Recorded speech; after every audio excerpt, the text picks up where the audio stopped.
السلام عليكم ورحمة الله وبركاته، اخواتي وحبايبي متابعيني على قناة المصري عليم سيد السمك بالصنارة. اللهم صل وسلم وبارك على سيدنا محمد وعلى آله وصحبه وسلم. أولا كل عام وانتم طيبين بمناسبة أول رجب، النهارده 8 يناير، وكل سنة وانتم طيبين بمناسبة السنة الميلادية. ربنا يجعلها يا رب خير علينا وعلى جميع الأمة الإسلامية. وطبعا أنا آسف أول التأخير معاكم في موضوع طلوع الفيديوهات. انتوا عارفين الموسم السنه دي يعني السمكه يعتبر يكون شح بسبب قلنا السيد الجائر، واتكلمنا في الموضوع ده قبل كده.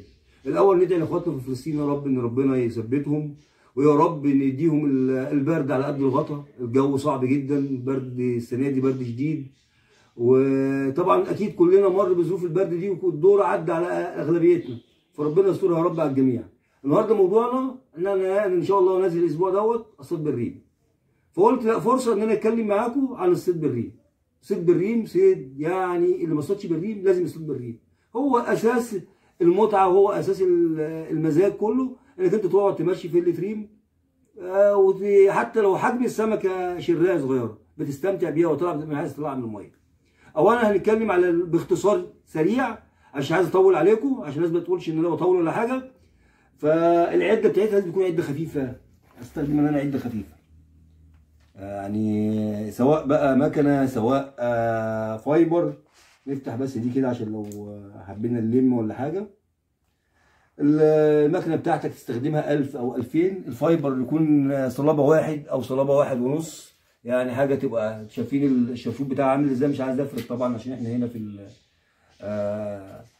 في المكان يعني مش واسع. فالعده بتاعتك تكون عده خفيفه لانك انت هتفضل شايلها طول النهار. تاني اهم الخيط بتاعك خيط 30، الرمال بتاعك 18 20. السنار بتاعك بقى حسب حجم السمكه. يعني ايه؟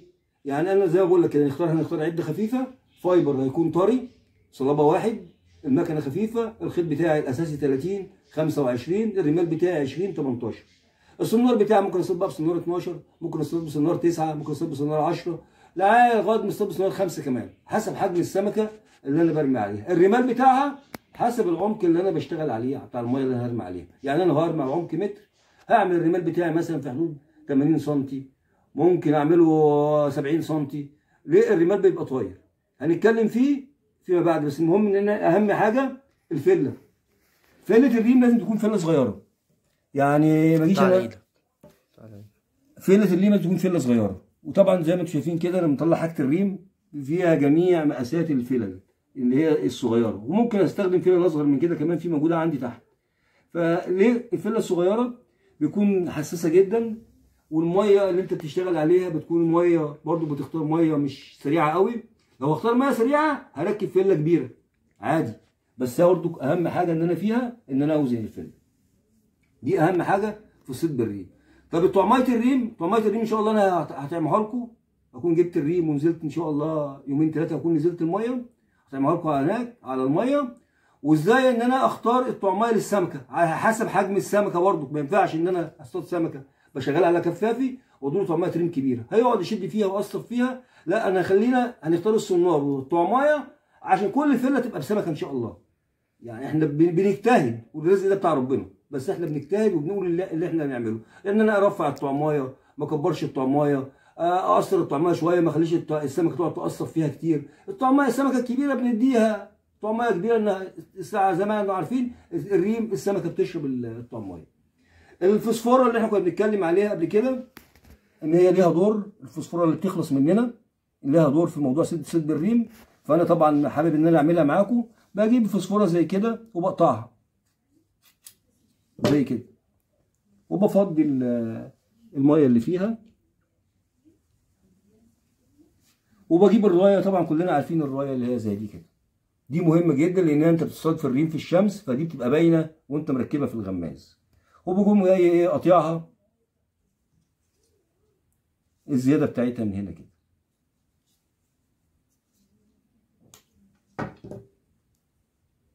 بالنسبه لكده اهي ادي بقت راكبه بالطريقه دي. طب انت هتقول لي ده هتسقط، باجي بروح جاي مرملها، اجيب برضو حته فتله نرملها بخيط من دوت، ده كأنك بترمل سناره بالظبط اهي. خدت حته فتله حوالي بتاع 30 سم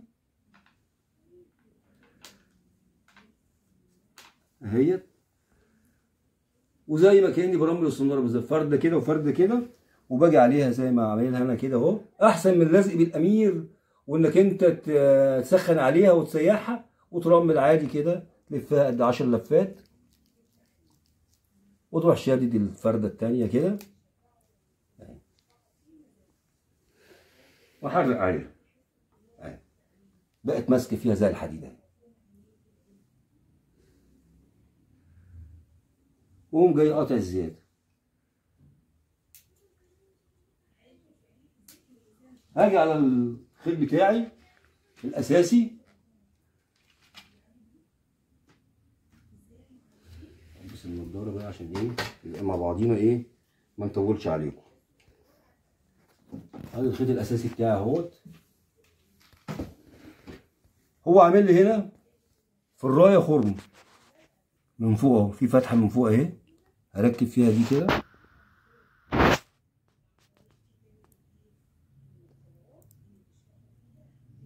معلش بقى نظر الواحد بقى، احنا كبرنا اهيت. واجي اركبها، ناخد بس البدايه دي كده نطهرها، يمكن انا قطعت بسناني، وجاي مدكك ايه في الفله عادي، الخيط بتاعي في الفله بالطريقه ديت. وادي زي ما قلنا احنا ركبنا دي في الفتحه، ودي هتركب كده. يبقى انا كده استفدت من الفوسفوره القديمه واشد دي عليها، دي بقت جامده وبقت ديت باينه عليا، الرايه بقت باينه. طول ما الفله دي بتمشي ان انا بسرح، ممكن اسرح 15 متر وممكن 20 متر، وممكن لو في مسافه ممكن امشي اكتر، بدي بتبقى باينه قدام مني قدام في الشمس. اهم حاجه بقى بنيجي لوزن الفله. وزن الفله لازم طبعا انا تقديري كده نديله بليتين، وممكن تاخد اكتر وممكن تاخد اقل، فانا اركب بليتين.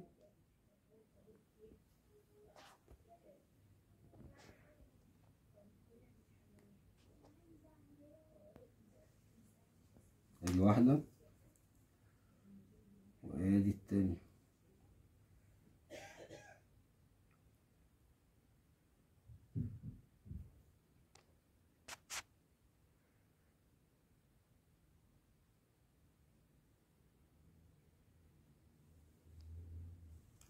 وبعمل الخايه بتاعتي واوزن الفله بتاعتي. طبعا الحاجات دي احنا بنعملها في البيت، بنقرب ايه ايدينا شويه، ممكن الوزن بتاع البحر يختلف حاجات بسيطه قوي. والم دي شويه كده، واجيب الميه، بكون محضر مثلا علبه ميه زي كده، ونشوف الغماز. طبعا زي ما انتم شايفين كده سطح الغماز قارب للميه، بس برضو انا بدوس بايدي كده لا في شديه، يعني هو محتاج تاني. تخيل بقى ان ده بالطعم معقول ممكن يشتغل، لكن في الريم لا، ممكن ياخد منك الريمه وياكل الريمه وما يعلمش معاك على الفله. ده بالنسبه لو في السمكه اللي بتاكل شر. بضطر ان انا اجيب طبعا القش ده، ليه فايده جامده قوي. حط علينا بس عشان تبان. هو القش ده كله عارفينه كلنا، بيتباع في المحلات. ودايما تلاقي القشر اللي هو الطري، ما تجيبش القشر الناشف بحيث انك تعرف تتنيه. وباخد مثلا حته زي كده واجربها، هل هي هتوزن معايا ولا محتاجه اكتر.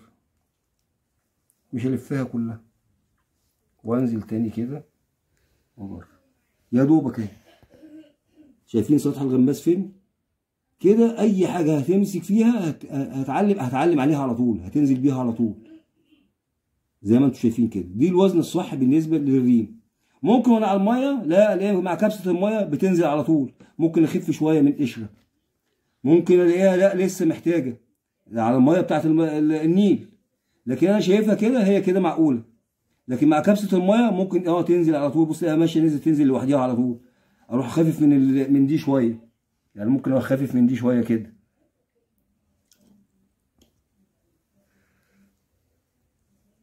اقطع منها شويه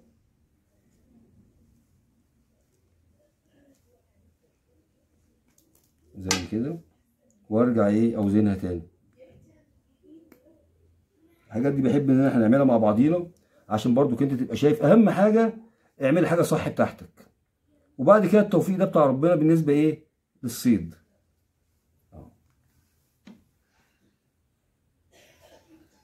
لا كده احسن، كده مع حتى مع كبسه الميه ولا حاجه هتلاقيها ايه برضو جايبه سطح الغماز ده، كده احسن. طبعا انا هلفها، هكمل لفها، وعلى الميه ابقى اوزنها ايه تاني، عايز تهديها لقيتها تقيله ايه هشيل منها. ده بالنسبه كده خلاص، كده الغابه جاهزه للصيد. هنيجي بقى للرمال. الرمال بتاعي بيبقى فردتين زي ما انتم عارفين، فرده طويله وفرده قصيره. لو عملت الرمال بتاعي 70 فرده 70 هتبقى الفرده الثانيه 60 او 55.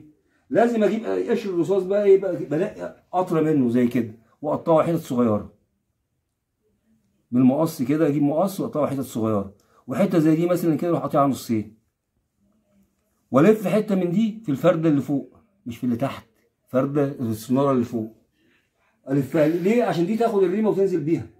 طب انا لو حطيتها في السناره الكبيره التوعير بتاعي هيبقى كتير، هوعر كتير، السناره هتخش كتير. خلي دايما الفرده اللي فوق، السناره اللي هي العاليه اللي فوق فيها قشره، بعد السناره بحوالي 15 سم او 10 سم لف حته القشره الصغيره دي، نور يا عبده كده، القشره الصغيره دي كده على الرمال، تحطها على الرمال من بعد السناره بحوالي 10 سم 15 سم. والفرده اللي تحت الطويله ما تحطش فيها حاجه، سيبها عايمه بقى، دي تدور بقى تلاقي سمكه بتاع، تبقى عشان ما توعرش كتير. يبقى احنا عرفنا الرايه دي لازمتها ايه، عرفنا الفوسفوره ديت اللي بستعملها في ايه القديمه اللي انا بتخلص مني بالليل وانا شغال، ما ارميهاش، خليها معايا في الشنطه. فائده القشر الرصاص ده لدقه وزن الغماز وللقشر بتاع السنار بتاع الرمال. نيجي للسنار بتاعنا.